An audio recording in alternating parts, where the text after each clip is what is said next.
Assalamualaikum warahmatullahi wabarakatuh. Bagaimana kabarnya anak-anak solihah pada hari ini?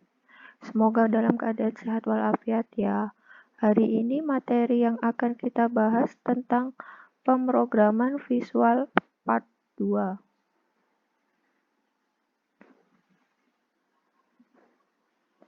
Materi pembahasan pada pertemuan kali ini yaitu yang pertama, pengertian visual basic.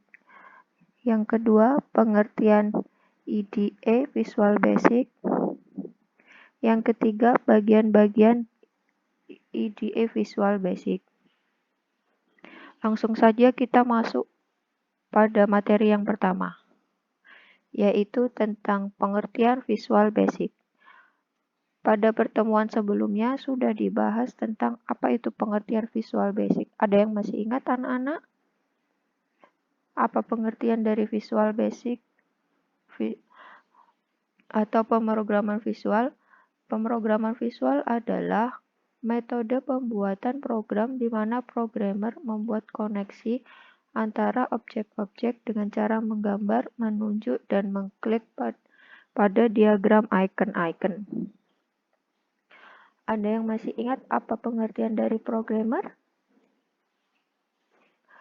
Ya, pengertian dari programmer adalah orang yang membuat program. Kemudian materi yang kedua yaitu tentang pengertian IDE Visual Basic. Apa itu IDE Visual Basic?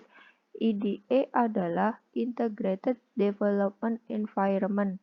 Maksudnya yaitu program komputer sebagai lingkungan pengembangan aplikasi atau program komputer yang mempunyai beberapa fasilitas yang dibutuhkan dalam membangun sebuah perangkat lunak atau software.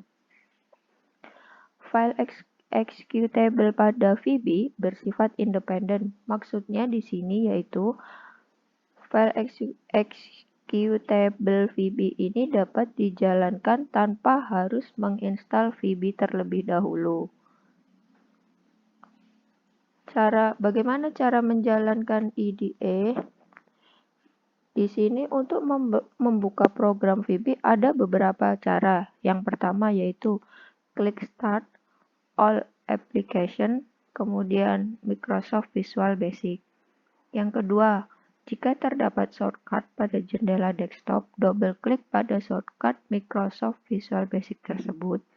Dan yang terakhir, jika program VB yang telah dibuat, telah diinstal, dan telah didaftarkan pada sistem operasi Windows, cara membukanya dengan cara double klik pada file tersebut. Jadi kita tidak perlu menginstal program VB-nya. Kita bisa langsung menginstal program aplikasi yang telah diinstal di Windows-nya. Lalu tipe project yang ada pada Visual Basic, yaitu ada Standard X. Standard X ini untuk membuat aplikasi standar pada Visual Basic. Yang kedua ada ActiveX. Ini membuat aplikasi ActiveX. Yang ketiga ada ActiveX DLL. Ini untuk membuat library ActiveX. Yang keempat ada ActiveX Control. Ini untuk membuat kontrol ActiveX. Yang kelima ada VB Application Wizard. VB Application Wizard ini untuk membuat aplikasi dengan bantuan wizard. Yang keenam ada VB Wizard Manager. VB Wizard Manager ini sebagai pusat pengelola wizard Visual Basic. Dan selanjutnya ada ISS Application. ISS Application ini membuat aplikasi ISS yang merupakan kepanjangan dari Internet Information Server. Kemudian ada DHTML application. Di HTML application ini untuk membuat aplikasi DHTML untuk internet. Kepanjangan dari DHTML sendiri itu yaitu Dynamic Hypertext Markup Language. Materi yang ketiga yaitu bagian-bagian IDE dari Visual Basic.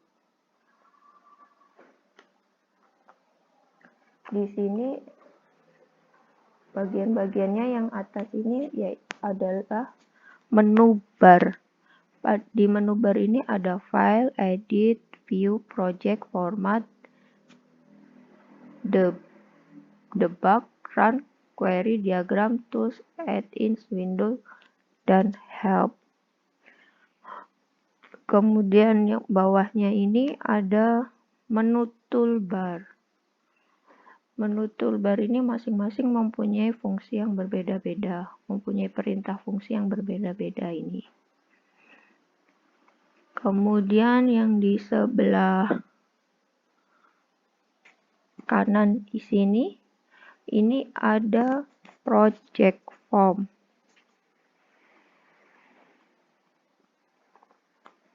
Ada project window.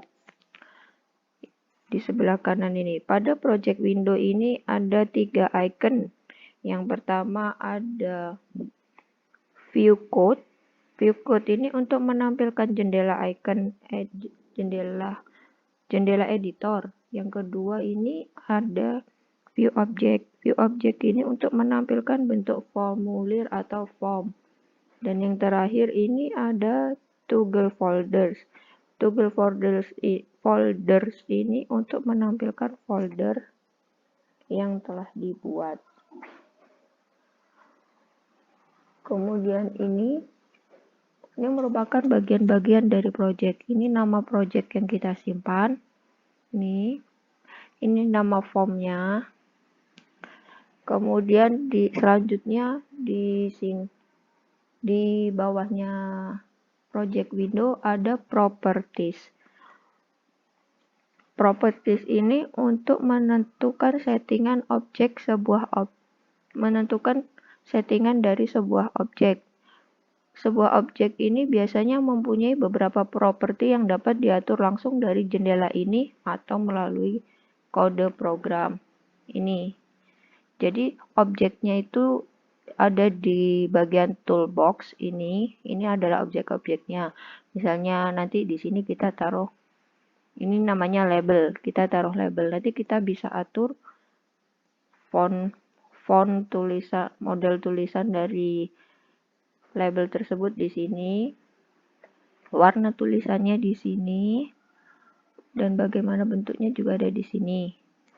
Pengaturannya ada di properties, jendela properties ini. Selanjutnya ada form layout ini. Jendela form layout atau form layout window. Jendela ini menunjukkan bagaimana peletakan sebuah form akan ditampilkan ketika dijalankan. Ini karena ini ada posisinya ada di pojok kiri atas, maka di sini akan ditampilkan di pojok kiri atas. Kemudian kita beralih ke sebelah kiri. Di sini ada toolbox. Toolbox ini adalah kotak dialog yang berisi icon-icon untuk memasukkan objek tertentu ke dalam jendela form. Ini objek-objek ini dapat kita modifikasi. Terus kemudian ada form designer. Di sini adalah form designer ini.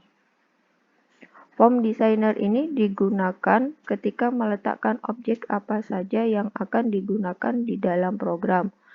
Objek yang terdapat pada toolbox diletakkan dan dirancang di dalam form. Form ini adalah objek yang dipakai sebagai tempat bekerja program aplikasi.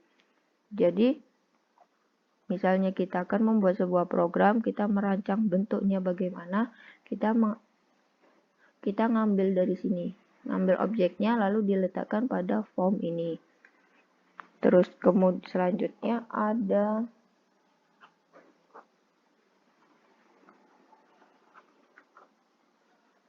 jendela code atau code window.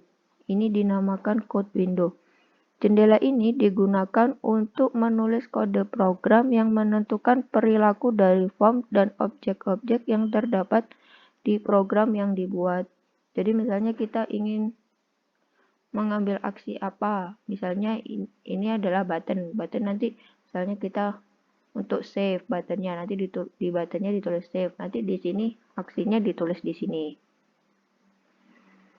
kodenya ditulis di kode window ini. Kemudian ada object browser. Object browser ini digunakan untuk menelusuri eksternal libraries sehingga user dapat mempelajari kembali objek-objek dan properti atau kejadian atau metode yang dimilikinya, yang telah dibuatnya di sini. Demikian pertemuan kali ini. Jika ada yang kurang dipahami, silakan bertanya melalui WhatsApp kepada Ustazah. Terima kasih. Assalamualaikum warahmatullahi wabarakatuh.